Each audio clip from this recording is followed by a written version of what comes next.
आपके अपने YouTube channel study motion में आपका स्वागत है।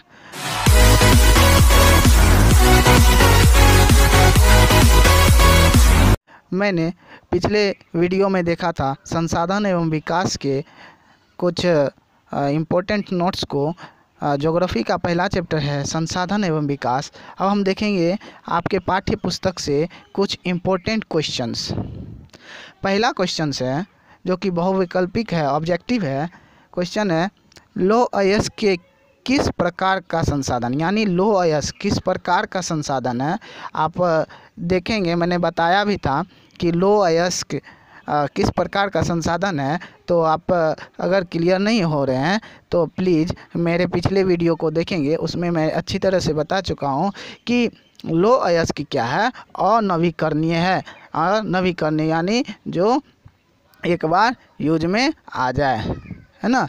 लोहा को अगर हम फिर से उसको पिघलाएंगे तो क्या लोहा ही बनेगा, जरूरी नहीं कि दूसरा चीज़ बनेगा, कोई धातु नहीं बनेगा। तो लौह अयस्क किस प्रकार का संसाधन है, तो अनवीकरणीय योग्य संसाधन है। दूसरा ऑब्जेक्टिव आ रहा है कि ज्वारीय निम्नलिखित में से किस प्रकार का संसाधन है। ज्वारीय ऊर्जा यानी ज्वारीय ऊर्जा जो कि हमको एक बिजली प्राप्त होती है, जिससे वह एक संसाधन है। तो किस प्रकार का संसाधन है, तो यह पुनः पूर्ति योग्य, यानी हम इसको फिर से उपयोग में ला सके, इस तरह का क्या है संसाधन है, पुनः पूर्ति योग्य। अब नेक्स्ट देखेंगे कि पंजाब में भूमि निम्नीकरण का निम्नलिखित में से मुख्य कारण क्या है। पंजाब में भूमि निम्नीकरण का निम्नलिखित में से मुख्य कारण क्या है। तो ऑप्शन 4 दिया हुआ है, गहन खेती, अधिक सिंचाई, वनोन्मूलन और अति पशुचारण। तो हमने पंजाब के बारे में बताया था कि यहाँ पे सबसे ज़्यादा खेती होती है, इसलिए यहाँ पे क्या हो जाएगा, अधिक सिंचाई। जितनी सिंचाई की जाएगी उतनी अच्छी खेती होती है। चौथा है निम्नलिखित में से किस प्रांत में सीढ़ीदार यानी सीढ़ीदार खेती की जाती है। तो वह जगह है उत्तरांचल, जहाँ का पहाड़ी इलाका हो, वहाँ पे क्या होता है जी, सीढ़ीदार खेती की जाती है। इस तरह से एक ना इस तरह से बना हुआ रहता है, सीढ़ी नुमा रहता है बना हुआ, उस तरह की खेती की जाती है स्टेप बाय स्टेप। अब है नेक्स्ट क्वेश्चन है, इनमें से किस राज्य में काली मृदा पाई जाती है। काली मृदा बताए थे कि काली मृदा कैसे पाई जाती है, ज्वालामुखी के विस्फोट से पाई जाती है। जब लावा निकलती है और जब वह लावा नीचे आकर एक कठोर रूप ले लेती है तो काली मिट्टी का निर्माण होती है। और काली मिट्टी को, काली मृदा को ही क्या कहा जाता है, कपासी काली मृदा। तो इसका ऑप्शन होगा झारखंड। झारखंड में बहुत ज़्यादा पहाड़ी इलाका है और वहाँ पे सबसे ज़्यादा काली मृदा, काली मिट्टी पाई जाती है। अब है सब्जेक्टिव में चलते हैं, लघु उत्तरीय प्रश्न में, जो कि आपका 30 शब्दों में इसको देना है। पहला क्वेश्चन है कि 3 राज्यों के नाम बताए जहां काली मृदा पाई जाती है। इस पर मुख्य रूप से कौन सी फसल उगाई जाती है। 3 राज्य का नाम बताना है। स्टूडेंट प्लीज़ आप जो भी हमने अभी क्वेश्चन किया है और मैं करने वाला हूं, तो प्लीज़ आप एक नोट तैयार कर लें और अपने कॉपी कलम पे जो भी क्वेश्चन है उसको आप लिख लें, जो कि आने वाले एग्ज़ाम में आपके लिए हेल्पफुल होगा। और टोटली आपका क्वेश्चन जो भी है बुक से है, और मैं एक और क्वेश्चन आंसर का वीडियो बनाऊंगा जो कि नोट से एक निचोड़ निकाल कर आप लोग के सामने रखूंगा, जो कि 10-20 क्वेश्चन उस पे रहेंगे, ऑब्जेक्टिव सब्जेक्टिव। तो प्लीज़ ये भी क्वेश्चन आप लोग एक नोट तैयार कर लें। और दूसरा, जब भी वीडियो आएंगे नेक्स्ट वीडियो, उसमें जो भी क्वेश्चन दिए जाएंगे वो भी कृपया कर नोट कर लें, है ना। तो क्वेश्चन पहला है, 3 राज्यों के नाम बताएं जहां काली मृदा पाई जाती है। सबसे ज़्यादा तो बताया गया था कि है ना झारखंड में, लेकिन मुख्य रूप से कौन सी फसल उगाई जाती है। क्वेश्चन है उत्तर है काली मृदा का रंग काला होता है, इसे रेगर मृदा भी कहते हैं। ये लावाजनक सेल से बनती है और ये मृदा महाराष्ट्र, सौराष्ट्र, मालवा, मध्य प्रदेश और छत्तीसगढ़ के पठार पर पाई जाती है। काली मृदा कपासी खेती के लिए उचित समझी जाती है और इसे काली कपास मृदा के नाम से भी जाना जाता है। काली कपासी मृदा है क्योंकि कपास की खेती सबसे ज़्यादा यहाँ पर होती है।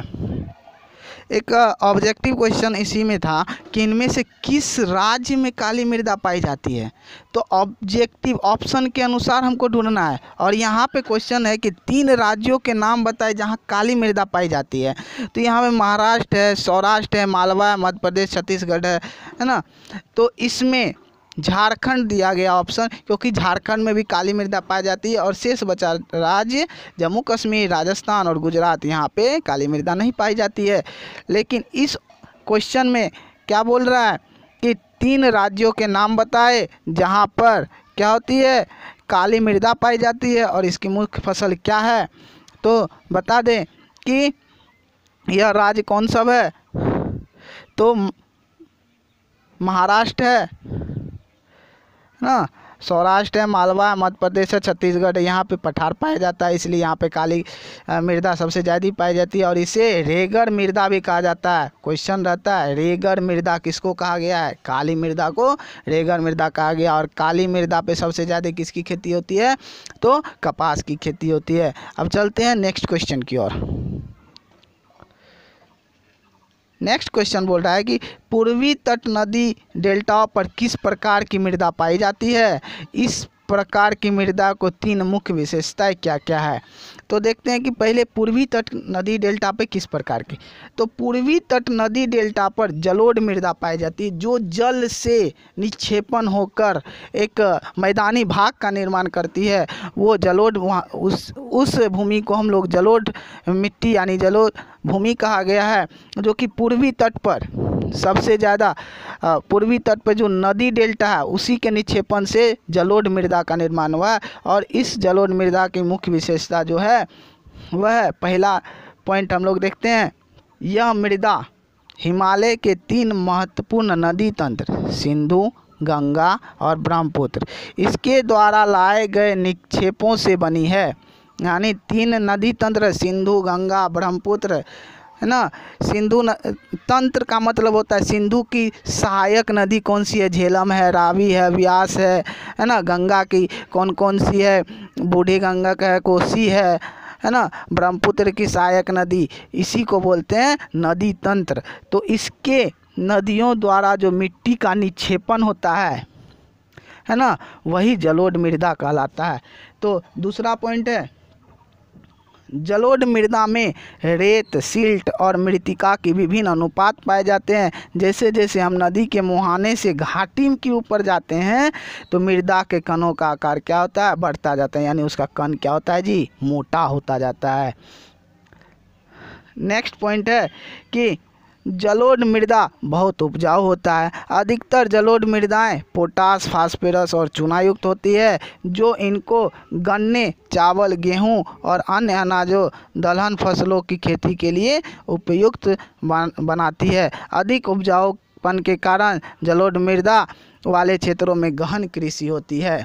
सबसे ज़्यादा कृषि किस मिट्टी पे होती है, तो जलोढ़ मिट्टी पे होती है। सबसे ज़्यादा मृदा जलोढ़ मिट्टी पे होती है।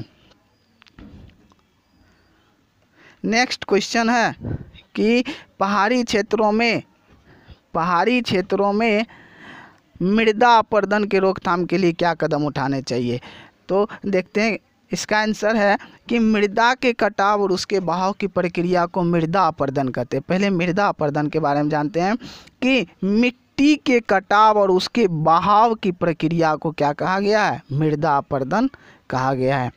विभिन्न मानवीय तथा प्राकृतिक कारणों से मृदा अपरदन होता रहता है। पहाड़ी क्षेत्रों में मृदा अपरदन की रोकथाम के लिए निम्नलिखित तरीके अपनाए जाने चाहिए। तो कौन कौन है, चलिए एक एक करके देखते हैं। कि पर्वतीय ढालों पर समोच्च रेखा के समानांतर हल चलाने से ढाल के साथ जल बहाव की गति घटती है, इससे समोच्च जुताई होती है। पहला कारण क्या है जी, कि पर्वतीय ढाल पर समोच्च रेखा यानी समानांतर हल चलाने पर उसके जल का बहाव का गति क्या होता है जी, घटते जाता है, जिससे क्या होता है जुताई भी अच्छा होता है, समोच्च जुताई समान जुताई होता है।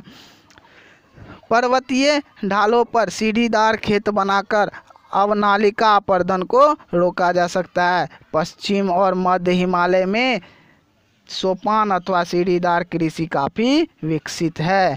पहाड़ी इलाका में सीढ़ीदार खेती की जाती है, तो इसमें क्या करना पड़ेगा जी, इसको बचाने के लिए सीढ़ीदार खेती बनाकर अवनालिका अपर्दन को रोका जा सकता है।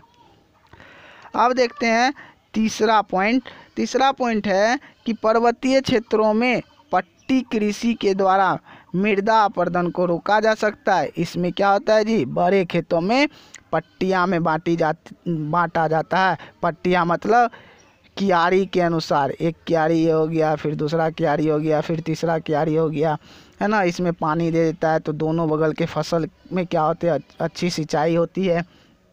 तो इस तरह से, और फसलों के बीच में घास की पट्टियाँ लगाई जाती है, घास की पट्टी लगाई जाती है, जिससे क्या होता है जी, पानी स्थिर रहता है और दोनों बगल के जो भी क्यारी में फसल लगे हुए हैं उसमें अच्छी तरह से सिंचाई होती है। ये पवनों द्वारा जनित बल को कमज़ोर करती है।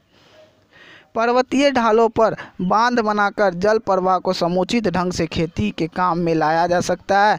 मृदा रोधक बांध अवनालिका के फैलाव को रोकते हैं। तो ये हो गए मृदा अपर्दन के रोकथाम के लिए उठाए गए कदम। प्लीज़ स्टूडेंट आप नोट तैयार करें और इसको नोट डाउन करें या फिर इसका स्क्रीनशॉट ले सकते हैं।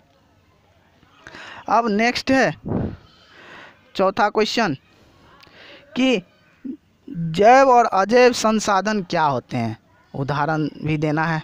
तो जैव संसाधन वे संसाधन है जिनकी प्राप्ति जीवमंडल से होती है और जिनमें जीवन व्याप्त होता है, वे जैव संसाधन कहलाते हैं। पिछले वीडियो हमने जैव और अजैव के बारे में बताया था कि जिसमें जान हो यानी जो सजीव हो वो जैव संसाधन, और जिसमें जान न हो यानी जो निर्जीव हो वो अजैव संसाधन।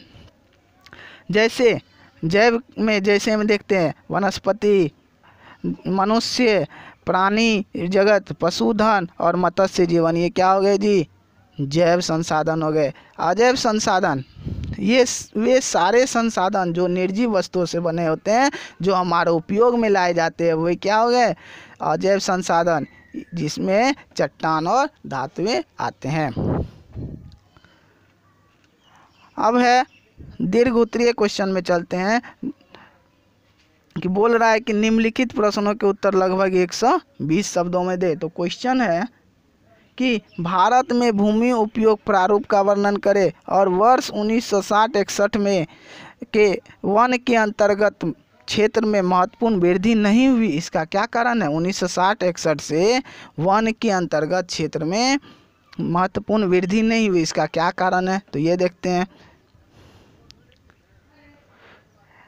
उत्तर में चलते हैं, देखते हैं। भारत में भूमि का उपयोग अलग अलग प्रकार के कार्यों में किया जाता है। कुल भूमि से 93% भाग के ही उपयोग के आंकड़े उपलब्ध है। टोटल 93% भाग जो है उपयोग के आंकड़े सरकार के पास उपलब्ध है। और कुल प्राप्त भूमि में से 46.6% भूमि शुद्ध बोए गए क्षेत्र के अंतर्गत आते हैं, यानी आधा से भी कम भूमि शुद्ध बोए गए क्षेत्र के अंतर्गत आते हैं। 22.5% भूमि पर वन है। टोटल वन कितना है जी, 22.5 और 13.8% भूमि बंजर और कृषि उपयोग अयोग्य भूमि है, यानी उपयोग भूमि है। ये सब डेटा प्लीज़ नोट कर लीजिएगा। उसके बाद 7.7% भूमि प्रति भूमि है। 4.8% भूमि चारागाह और बागान है। 4.6% बंजर भूमि है। वर्ष 1960-61 से वन के अंतर्गत क्षेत्र में वृद्धि हुई तो है, किंतु यह वृद्धि बहुत मामूली है। 1960-61 में वृद्धि तो हुई है परंतु यह बहुत ही मामूली है। राष्ट्रीय वन नीति 1952 के अनुसार 33% भूमि पर वन होने चाहिए, किंतु भारत में बढ़ती जनसंख्या और अधिक औद्योगिकीकरण आदि के कारण निरंतर वनों के कटाव से वन भूमि में अधिक वृद्धि नहीं हो पाई है और लगातार भू उपयोग के कारण भू संसाधनों का निम्नीकरण हो रहा है। यानी जनसंख्या क्या है, सबसे ज़्यादा प्रॉब्लम क्रिएट कर रही है। अधिक वन क्या करता है, हमारे पर्यावरण को संतुलित करता है और मिट्टी के अपरदन को रोकता है और भूमि निम्नीकरण से बचाता है। इसलिए हमें अधिक से अधिक वृक्ष लगाने चाहिए, जिससे हमारे वनों के प्रतिशतता में क्या हो, वृद्धि हो। यानी 22.5% भूमि पर क्या है, वन है। तो हमारा आज का क्वेश्चन आंसर का पार्ट ख़त्म हुआ और जो भी बाकी वीडियो है वो हमारे लिंक डिस्क्रिप्शन में मिल जाएंगे। तब तक के लिए धन्यवाद। हमारे चैनल को लाइक करें, सब्सक्राइब करें और कमेंट करें। धन्यवाद।